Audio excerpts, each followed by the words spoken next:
Hey, welcome in. Welcome to the Arrowhead Addict podcast. We are here coming to you live. Let me tell you, the dopamine, it's flowing. I am damn excited. Damn excited. We are so excited to be joining you guys tonight. Oh! Well, how you doing, man? Patrick. Good to meet Will you. Sterling. Yeah. Super Bowl champion, two-time Pro Bowler, and Trent Green. Trent Green, how you doing? Hey, what's going on, guys?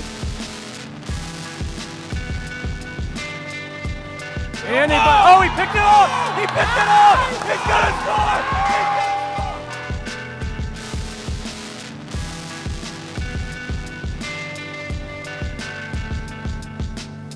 And we'll see you next week. But until then, as always, go Chiefs. Welcome into the Arrowhead Addict podcast on this Tuesday. Sterling Holmes, Josh Brisco. Follow him on the X at JB Brisco. Myself at Homestretch KC.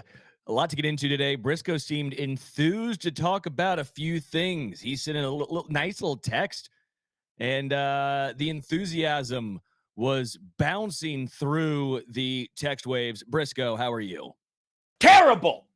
The Chiefs are 0-1. I'm awful. My day's ruined. No, I'm good. I'm happy to talk to you. I'm happy to talk about this game. The game didn't make me happy, but it's a long season. You're going to have a couple of those. The question for the Chiefs is just how many of those are they going to have? And today we're going to tell you definitively. No, we'll do our best. Yeah, we'll do our best. We'll try our hardest. We'll have some fun along the way, and hopefully you, the viewer and listener, enjoy it too. Welcome to PBS. I don't know. I feel like I could do like a PBS little intro right there. Donate between the ferns or whatever it's called. Not between two ferns. That's Zach Galifianakis. I think that's a different one.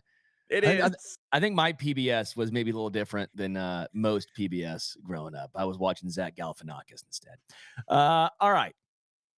What was the big storyline that you wanted to get into? You were even, I think, writing an article, not using your glorious voice. You were using those tantalizing fingers. Ooh, thank you.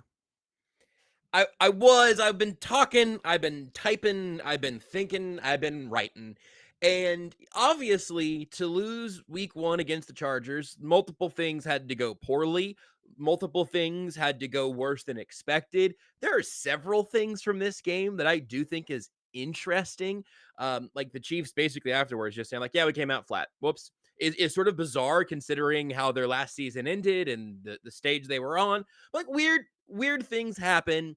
And like Xavier Worthy getting hurt on the third play of the game generally gives me a little more patience for the Chiefs offense. Like I understand what happened. I'm not thrilled. I'm not excusing all of it, but I get it. The thing that really troubles me is that the like obvious key to the game was punish the Chargers for being forced to put Trey Pipkins back into the starting lineup. A guy who Chargers fans wanted to run out of town this offseason, a guy who went from tackle to the inside to out of the lineup because you just couldn't trust him. Can you punish the Chargers away from Joe Alt? Mekhi Becton was dealing with an illness. Just get pressure on Justin Herbert, and maybe you can help out the young safeties who, as we now know in retrospect, had a really tough time in that game. Pass rush and coverage are complementary. Those are always going to go hand in hand. But if I had to pick where my expectations were for this game, I'm legitimately worried about the pass rush. I think that's the lasting thing from this game that is concerning me for the rest of the season. Something is going to have to improve in a pretty major way. Yeah, and how do they improve? I think Karlaftis, is a solid pass rusher. He's a solid player. Chris Jones, is elite. Outside of him trying to freelance on that final play of the game, which I'm just still not over. I'm still blows my mind in that situation. I do think Drew Tranquill was in the right. If you told me to vote, I'm voting Drew Tranquill right now. I think Drew should stay on the island because Chris Jones put the team on an island because he let Justin Herbert go and pick up that first down.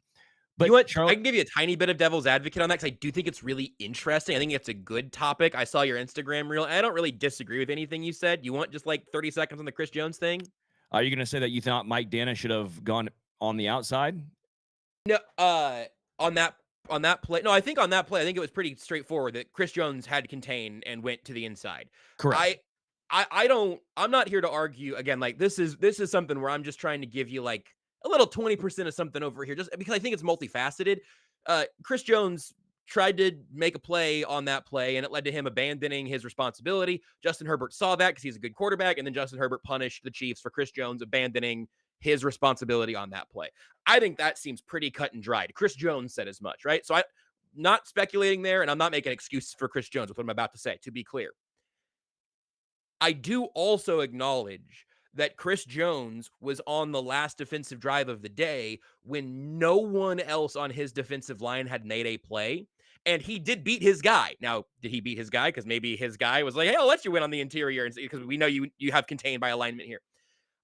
I do think, and this is a Seth Kaiser angle too. I don't want to just steal this straight from his mouth, but I do think it's a weird, rare Spags miscalculation where on a play that you've got to have, you kind of you tell Chris Jones that he can't go big play hunting because he needs to stay home. Again, Chris Jones did need to keep contained there, just so I'm totally clear.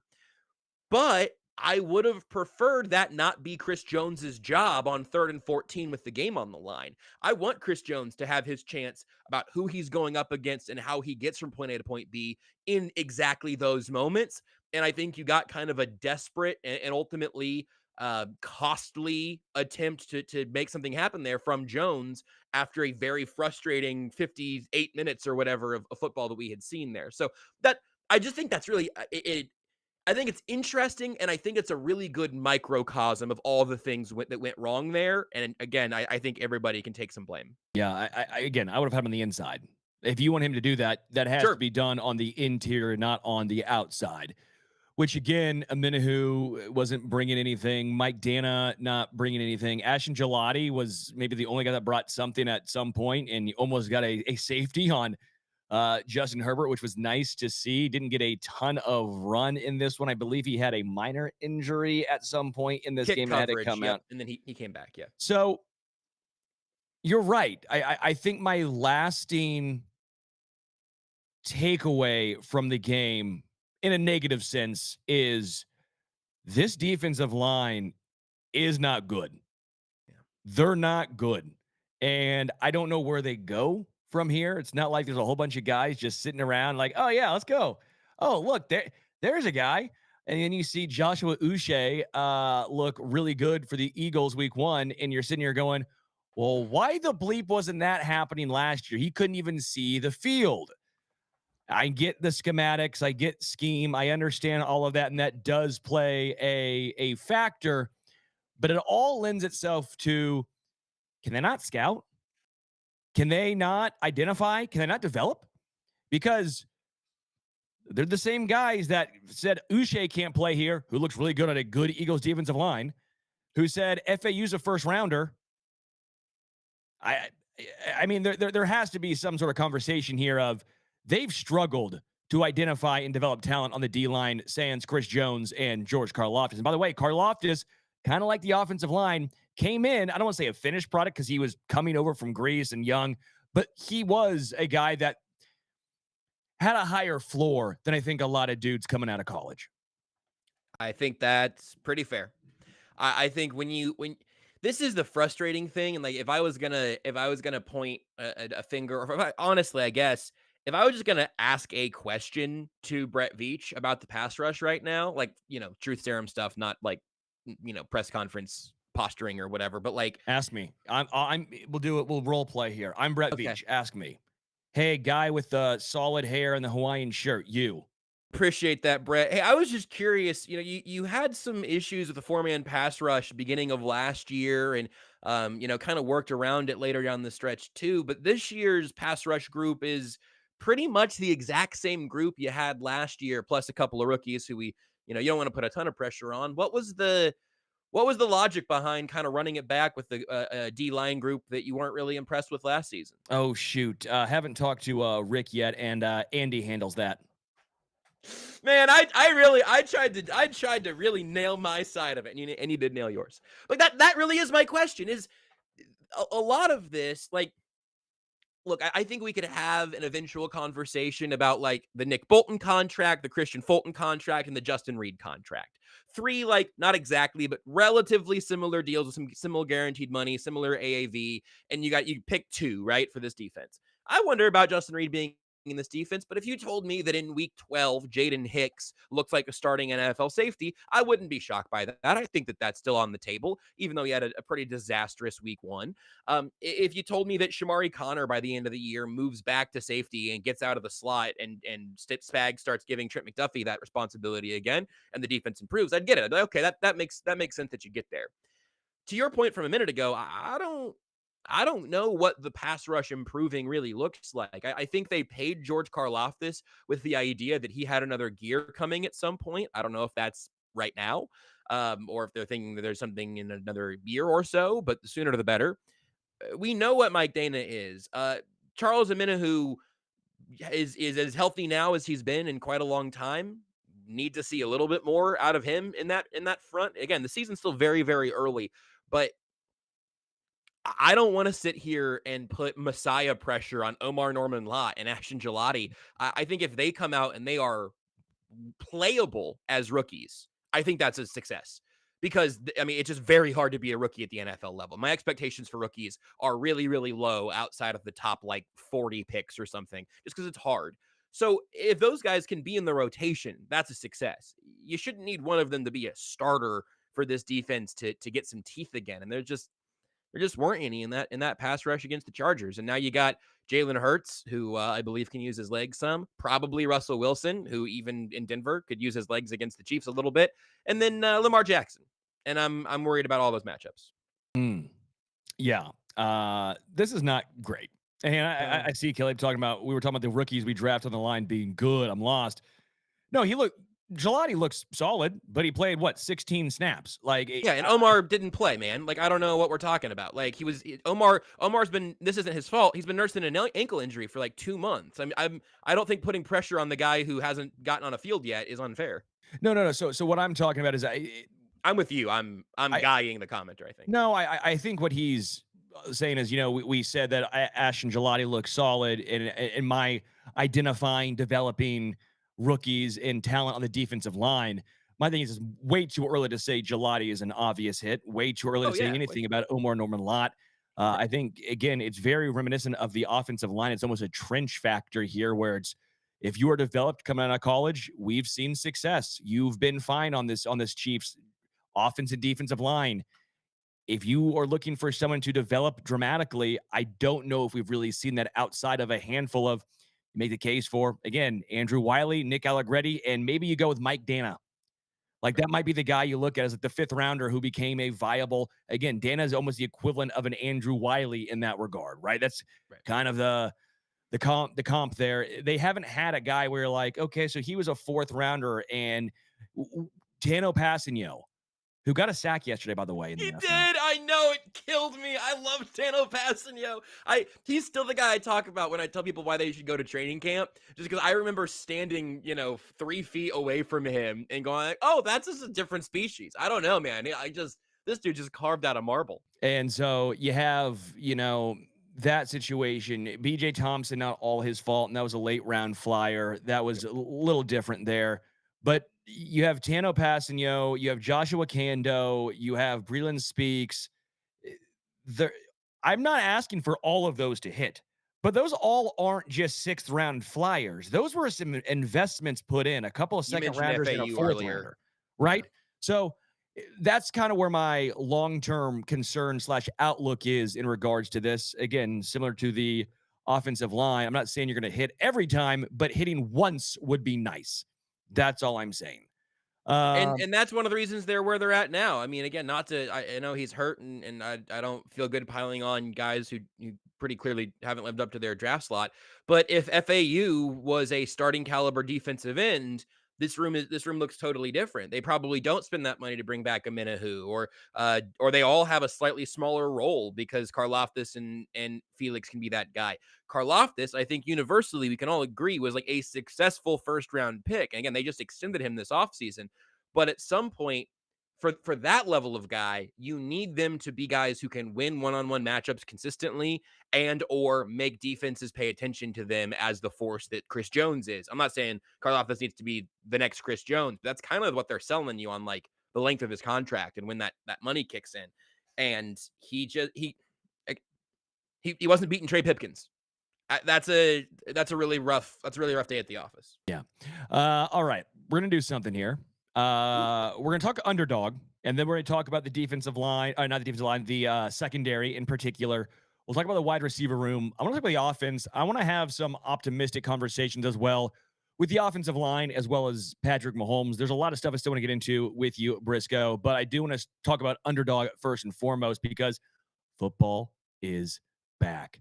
Even if the Chiefs lose, who cares? You can still have fun on Underdog. I still care, but I'm still going to have fun on Underdog. And it's super easy. Just pick whether your favorite players will go higher or lower on stats like touchdowns, receiving yards, interceptions, and more. If you get your picks right, you can win up to 5,000 times your cash.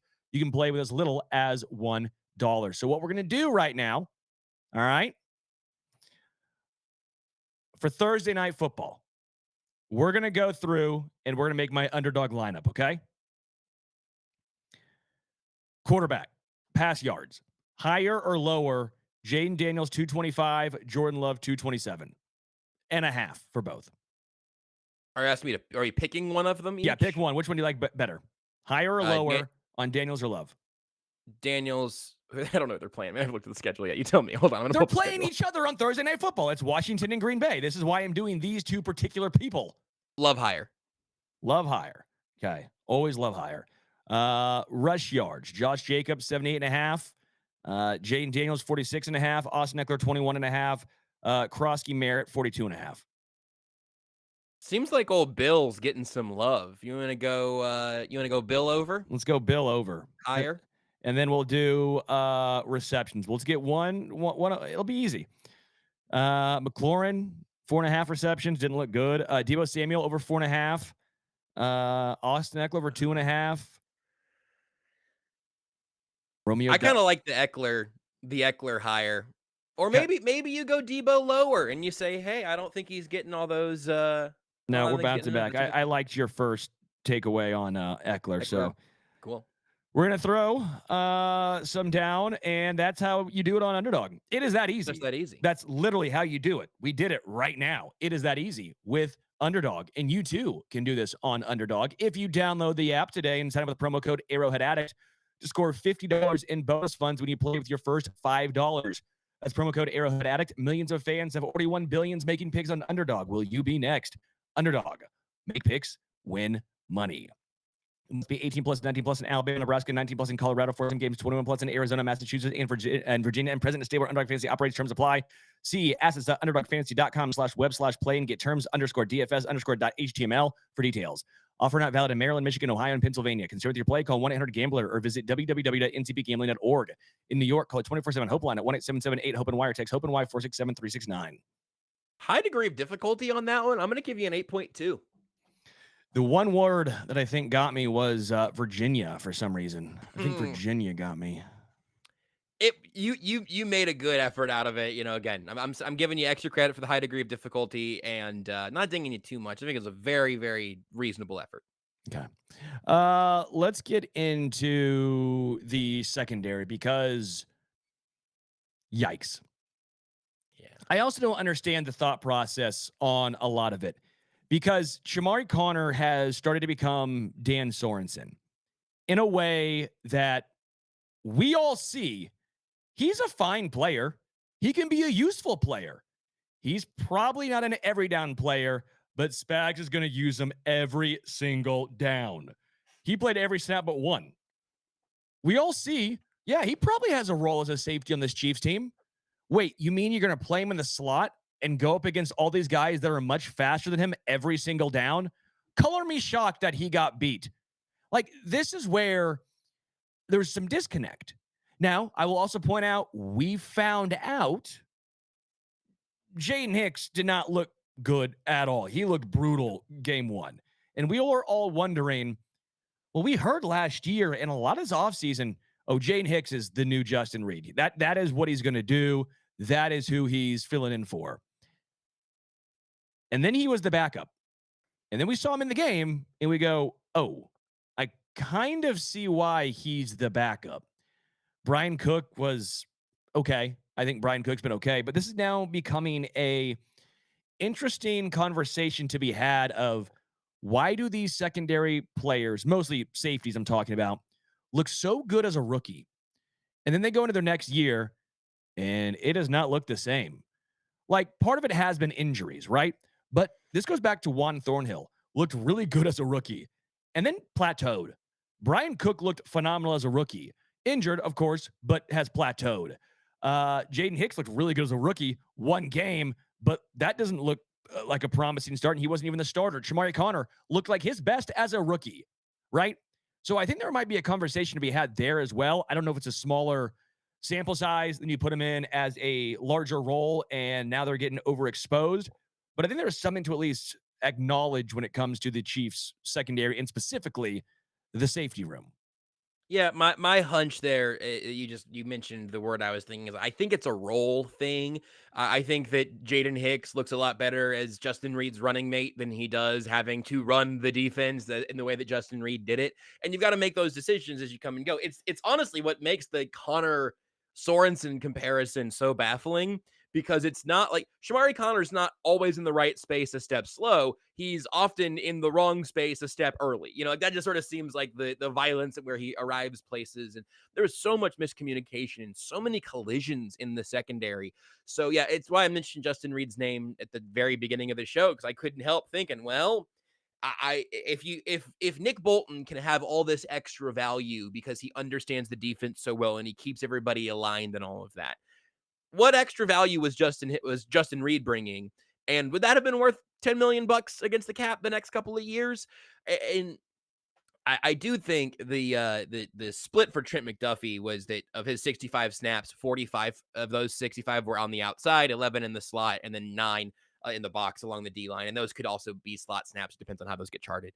But when you take Trent McDuffie out of the role where he's the best and the most versatile weapon, I believe, you're putting Shamari Connor there, where if that was a place where Connor was also thriving, then I understand. But obviously he's not thriving there. The slot was a nightmare in this game, and McDuffie's the guy who you could have fix that. But Christian Fulton got like a dozen snaps, 15 for Christian Fulton. A big signing in the offseason who both of us loved the addition of, because the idea was, well, you go Watson, Fulton outside, McDuffie in the slot. They could still pivot to that.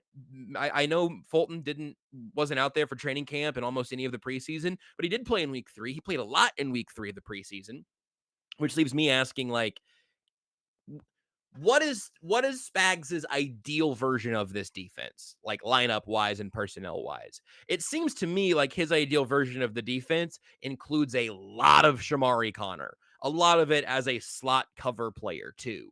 And he wasn't good in that role last year. And one game into this year was a mess again. So it's kind of baffling that that's one of the things that got carried over from last season to this season. Yeah, I'm not saying I'm smarter than the Hall of Fame defensive coordinator, but this is one that I feel like almost everyone sees, and I just don't get it. There has to be something that we don't understand, practice, playbook, something, because it is baffling to me. Again, it's been over a year now where, again, I've said I think Christian Roland Wallace is better in the slot than Shamari Connor. So I just do not get it. Yeah, I thought the lack of snaps for Christian Fulton, not great. Talking to Mick Schaefer, and he brought up the point of this defense just looks old, which isn't good because they're not that old, especially the secondary. Like, the secondary isn't old. They got younger in the secondary. That was the whole thing. Christian Fulton, maybe notwithstanding, but like he was barely playing, so you don't need to count him. You got younger, and they look old. The defensive line looks ancient, and they're not that old. I mean, hell, Cam Hayward is still putting up numbers at 30 some odd years old. Like, I guess that's not a good sign, because then it almost feels like, what was it, 2018, when the defense was old. They looked old. They looked slow. I don't know if it's the trip down. I get that, but both teams had to do it. And again, we've talked all offseason long about it's the revenge tour. Look at this. They were punked. They're going to come out and get the belt off their ass. You know, Chris Jones was talking about how he still has, I think, a belt mark or something. Like, and then you do that. It's just not a good sign. Defensively, I think the secondary will be better as the season goes on. The linebacker room, I'm still fairly high on, right? Drew Tranquil had himself a really good game. It's just that defensive line where if you can't get pressure, it makes it so much harder on that secondary. And if they're playing that soft zone, receivers are going to find it. Keenan Allen shows me that he wasn't washed up. It's that the Bears are that bad. The Bears are buns and made Keenan look bad because he goes back to LA and looks the exact same as he's always looked. I think my upside on the secondary is, to your point, they're not actually old. And so hopefully there's growth to be had there. Like I said a little bit ago, if Jaden Hicks looks like a totally different player in week 12 than he did in week 1, that wouldn't surprise me at all. If Cook or Connor did, it would surprise me a little bit, just because they've been around for a little bit longer. But that's both I guess the silver lining and the cloud is that so much of it was miscommunication and not being in the right place. And that's upsetting because we're not talking about a bunch of rookies out there. We're not talking about Noel Williams being left on an island and making a mistake. And that's something where even if Spags right now is kind of stress testing his own limits on what he can do with this crew and what they need to work on and all of that, you can do all that throughout the season, but it's much easier to survive that way when you win the games, as opposed to now you're the only team at the bottom of your division. And look, I'll say something brave. I don't think the Chiefs are going to end their year at the bottom of the AFC West, but now you are in a hole. You do have to dig your way up while you continue to retool and tinker with everything that you've got. They've got 3 losable games to open the season, and I'm just saying they're going to beat the Giants, I guess. And your margin for error just gets thinner and thinner every time you drop one of these while still trying to figure out what you got. Yeah. Now, onto some positives, at least. I think this was one of the best games Patrick has played. The Bills game in the playoffs last year, but I was floored by what Patrick did in this game. By the way, they weren't lying about the deep ball. They tried to make an effort to throw more deep passes. And oh, by the way, they had 3 catches of 30 yards or more. Yep. So, I mean, I'm not trying to be, where's the silver lining? How can you find a positive in a loss? But I'm not just going to sit here and bitch and moan for 45 minutes to an hour. That's no fun. Where are some optimistic viewpoints? I think Patrick and the deep ball. I know Thornton only caught 1 of those deep passes, but it was still nice to see. And it was huge at that moment, too. The play call to Travis Kelce for the touchdown was electric. That was one of the best play calls I think we've seen in a while. Creativity was involved. Hollywood Brown, after the first 8 targets, became effective, efficient, and good. The first 8, he was like 5 of 8 or 6 of 8 for like 16 yards. And you're like, what in the Wan'Dale Robinson's going on right now? Right? Like what in the Alvin Kamara stat line is happening. So that was nice to see. I do think it was a downer when Xavier went out because that was obviously going to be a big focus. That's wide receiver 1 at this point. That's a huge focal point, huge loss. I thought Juju looked actually pretty good. So, yeah, I think the deep ball has a chance of legit being back. We'll see with all the injuries now, which feels like a every year thing. But even with Xavier getting injured, they still try to force the ball down the field, which is heartening to see, I should say. And I think for a lot of the game, not the entire game, Patrick had a little bit of time. Not the whole game. Not when Khalil Mack was on the 4th down when he just he ran past Kingsley Sumatia, and it was a completion still.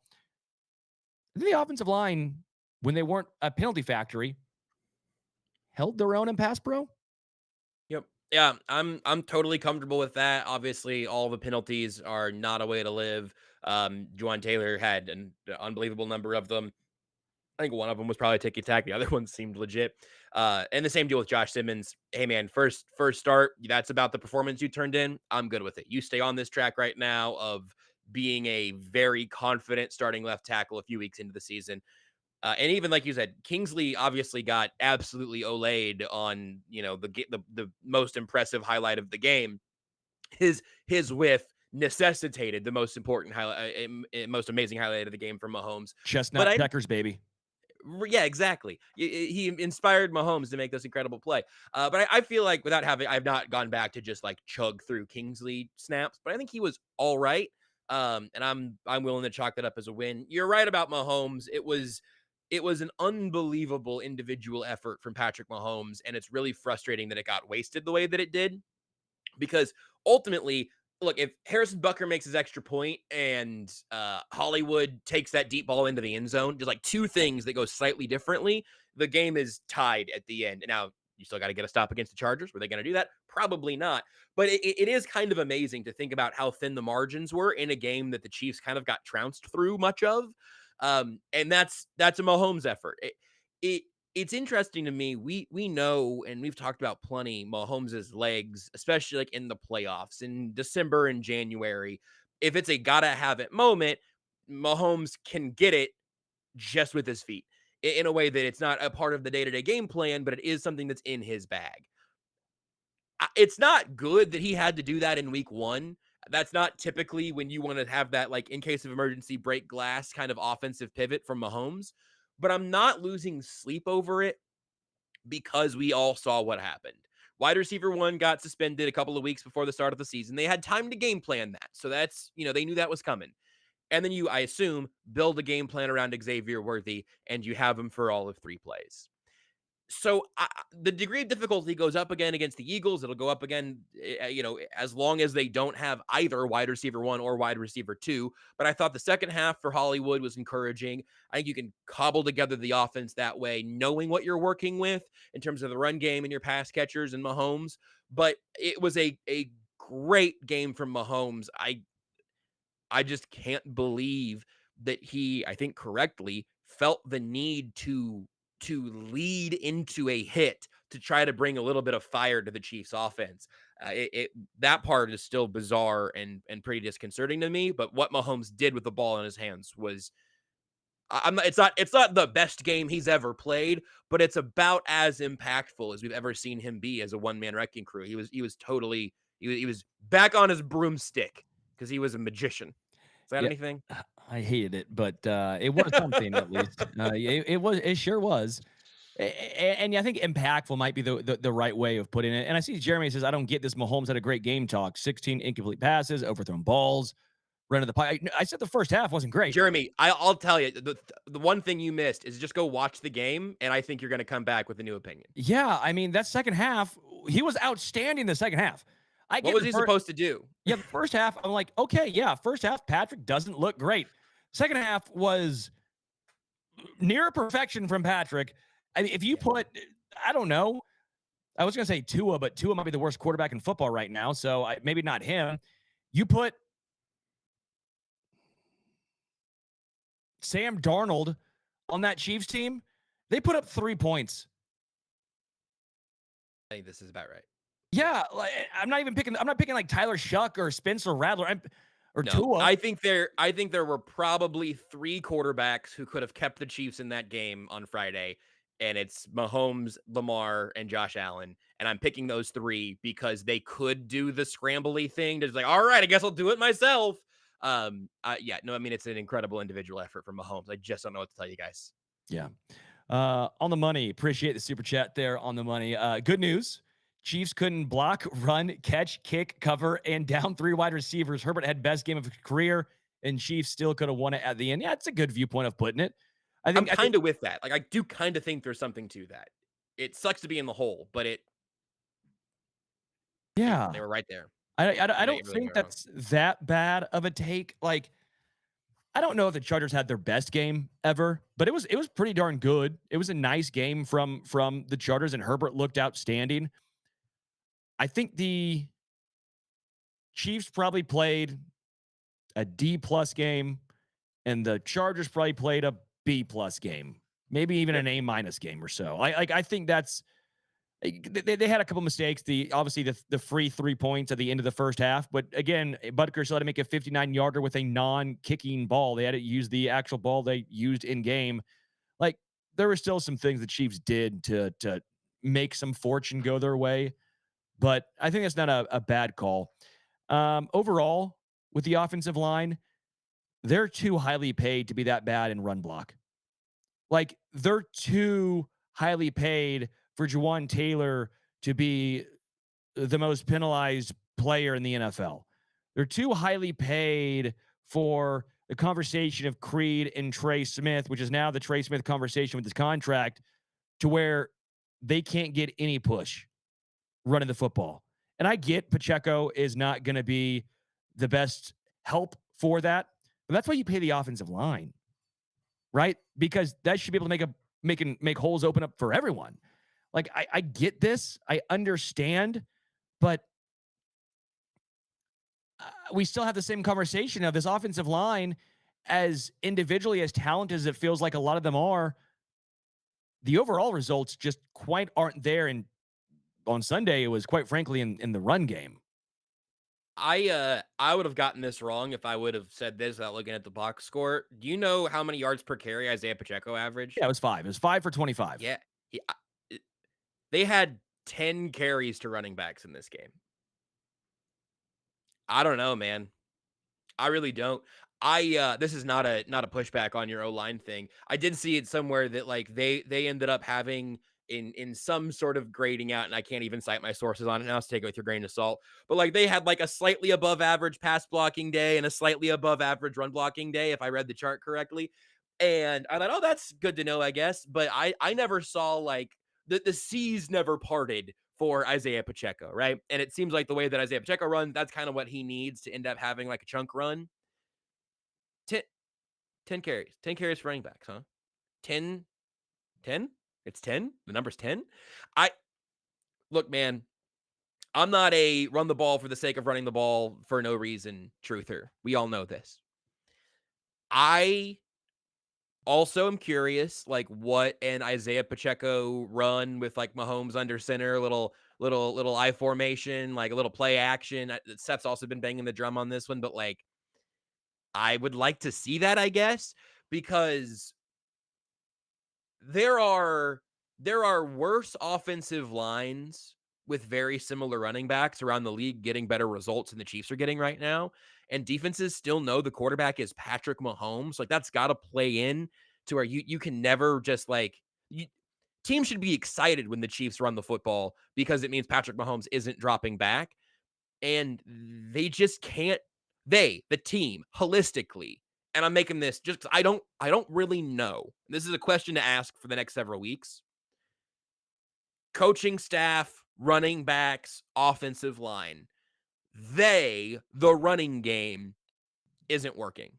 And obviously last year it wasn't working very well, but Kareem Hunt got enough carries, just efficient enough to keep the offense alive.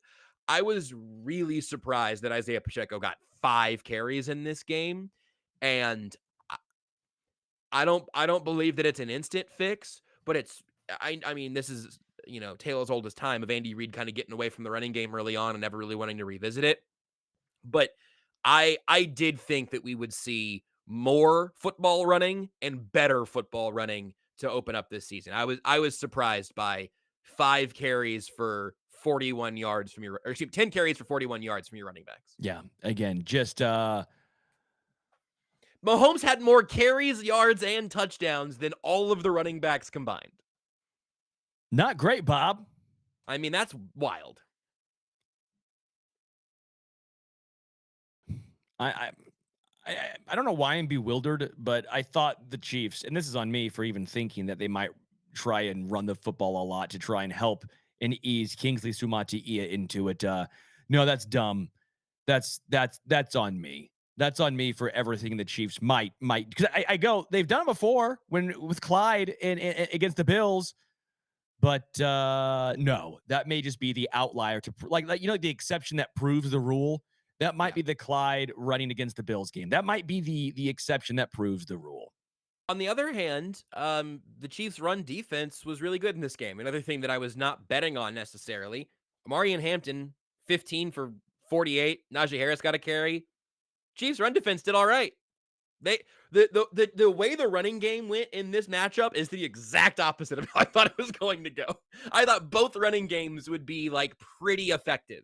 And really, neither one was. It came down to quarterbacks and defenses. The Chiefs had the better quarterback, and the Chargers had a better pass rush and secondary. All right. Before we get out of here, we'll be back, obviously, throughout the entire week We'll have a whole bunch of fun building up for the Chiefs, Eagles. I think it's a little early to start getting into that conversation right now. We'll talk about that a lot on Friday, Adam Best and myself. We'll still have a pregame show, halftime show, and postgame show. Hopefully this time around, the postgame show is a little more fun, and hopefully this time the connection actually works for everyone instead of Restream deciding to say, hey, what if we just don't? You know what? The Chiefs look like ass. We're going to one-up you. We'll look like 2 scoops of ass, baby. That's what happened. So, before we get out of here, Brisco, final overarching thoughts. Can I give you an overarching stat? Is that okay? That feels all It's right. allowed. It's allowed. You want to know what went wrong here? It's very rare that the sport of football can be summarized into a single stat line. I believe that this stat line summarizes the game and what went wrong and what you have to fix. This was from rbsdm.com, the Ben Baldwin advanced box scores of things. These are not particularly advanced stats. Just want to cite my sources.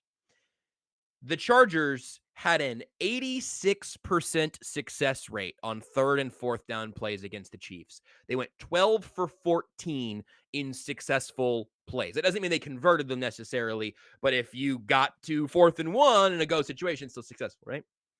90% success rate, 9 out of 10 on late down pass plays.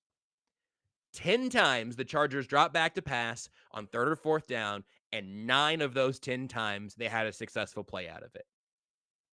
You can't win like that. It felt like the Chiefs couldn't get off the field. That's what it was. So you have to do a better job of that against the check notes Philadelphia Eagles this weekend. Noted bad on 4th and 1. Eagles. Yeah, I mean, and it was also bad on early down plays, but early rushing, the only time that the Chargers were below expectation, success rate and EPA per play, was early down running plays. So maybe you just beg them to run Saquon on 1st and 2nd down, and you try to get them off the field on 3rd and 6, and now you're back to the place the Chargers killed you. So you know what? Here's one more optimistic little flyer to throw that you can answer for yourself. The chat can answer for themselves. It's been kind of a negative show because it was kind of a negative game. Here's what I'll ask you. Would you right now, I'm giving you $100, but you gotta put I'll take it. You gotta put it right back down. You can't have the $100 yet. Do the Chiefs return to the AFC Championship game? Yes or no? Where do you put your $100 today? Yes. Isn't that bonkers? Mahomes has done it every year. You should expect him to do it at every point now, at every term. I really think the Chiefs could go, I did the math, I think they could go 4-5, I think, and then end the season 12-5. I think was the math they ended up with a presumably the return of Worthy, the return of Rashee Rice, and a lighter back half of the schedule. I think they could be below 500, like halfway through the season. And I'm not sure what I would have to see before I move those $100 over to no in terms of where I expect them to get. So that's the stakes. That's the context of all of the chaos we've had so far. But man, it's a messy one. For me, I think secondary being buns, something to keep an eye on. Pass rush being buns, something to keep an eye on. Offensive line, again, I have some sort of optimism because Josh Simmons, I think, looks like a legitimate NFL left tackle, which is very, very encouraging. The penalties, hopefully he's not learning from Jawan Taylor because that wouldn't be fun. Learn from, like, literally anyone else. Jalen Moore, hey, I would like to see you at some point. If there's another penalty from Jawan, just to prove a point, put Jalen Moore in the game. I do wonder and have thought for a long time, why do the Chiefs just never run play action or put Mahomes under center? I understand he didn't do it in college. So it's like, well, he didn't do it in college, so let's just not do it. Yeah, but like you see how other teams do it. Like people are like, well, you use it when you don't have a great quarterback, right? You use it when you have like the Kirk Cousins and the Sam Darnolds because it helps make it easier on them. Make it easier on Patrick. Make it easier on Patrick. What are we doing here? Like, couldn't he, like, has anyone ever thought of, like, maybe that would take it to the next level, right? What if we did that? No. Is it cheating? Is it illegal? Is there some unwritten rule where if you're too good of a quarterback, you're not allowed to line up under center and do play action? Because apparently there has to be something I'm missing here. Justin Herbert did it a lot, and every single time the Chiefs defense was like, they're running. Oh, no, it's play action. And it worked every time. Every time. It was bewildering. So that's what I want to see. Andy, you're a genius. You know more than me. Patrick, you're a badass. You are a better quarterback than me. But can someone just answer the question of why don't you ever line up under center and run play action? Please. That's all I'm trying to say. Unfortunately, Sterling, as is so often the case, I am not qualified to answer that question. Well, there we go. By the way, everyone, if you are listening and say you're a member. Oh, are you a member of the Arrowhead Addict Discord? You should be. And if you are, doing a little happy hour on Thursday night. Come hang out with the fellas Thursday night. We'll crack open some cold ones. All hang out. We'll be on basically a big Zoom. And we all just hang out, tell stories, talk Chiefs, drink whatever beverage you want. Chocolate milk, water if you're a healthy person. Probably. If you're a healthy person, you can crack open a nice chocolate milk. I got chocolate milk in my fridge, pal. Come on, a little protein. I just thought that was a funny interjection, but an ICB, an ice cold beer, whatever you want, some bourbon. It's up to you, but you can do it if you're in the Discord channel. Happy hour Thursday prior to Thursday night football. Appreciate everyone hanging out with us, everyone having fun with us, everyone liking this. Hopefully, give us a nice review. Sorry that someone mispronounced Manti Te'o's name. Because that apparently got us a 3-star review. I'm sorry. He's got a pretty famous name. Yeah, I don't know who it was. That feels like a best. I'm curious what it was too. Like how do you get it? How did you get it wrong? You know, look, everybody's had a Karlaftis, everybody's had a Suamatatia, but I feel like Manti Te'o's been in the public eye for a while. Excuse me, Manti Te'o. What kind of car do you drive? Man, a Tahoe? Maybe I like that better. The listener just fully misunderstood what was happening there. Yeah, maybe that's what it was. Could be. Maybe it was when I went to Florida and I was talking about the manatee tide and they were like, they just were only half listening. It had to be it. So that guy, please give us 5-star. I know someone mispronounced it. I don't know who it was. I'm sorry. If you're gonna, let me do this directly against my own self-interest. If you leave a review and you subtract 1 or 2 stars from it for a specific reason, put the reason in there. If you say, I was given this 5 stars until Brisco joined, now it's a 4-star review. I want to know that. But still put 5 stars and say, like, give us 5 stars, but then, like, in parentheses in the bottom say, it's 4 stars because of Brisco, but we're still giving you a 5-star to help the algorithm because we care about you, or maybe you like me or Patrick or someone else, or even Richard or Sean behind the glass doing producer things.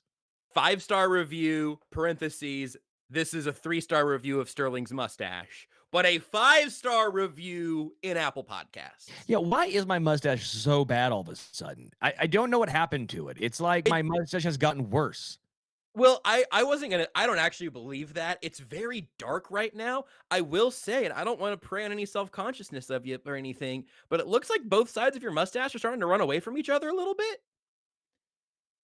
Like, there's like a little, whatever that little thing is called, the thing between your nose and your lip, the little valley there, maybe it's just shorter and it just seems like there's a little more space there. You know, was that intentional? You're a little Orlando Bloom. It is very Orlando Bloom. I don't know if intentional is the right word. I need to get a different camera. My camera is horrible, and it just makes me look like I'm an ugly, sad sack. And I'm gonna get a better camera eventually. I have the podcast set up with the mic and the board, so I can actually have some fun, you know, so I can do things like this. But like, I'm seeing you in like 12 pixels today, also. So maybe there's just one skin tone pixel that's just kind of there. It's kind of Orlando Bloomin'. Yeah, it's kind of very Sterling. You're always Orlando Bloomin'. I hate that. All right. On that note, we'll see you guys later on this week. If you made it this long, congratulations. You're a trooper.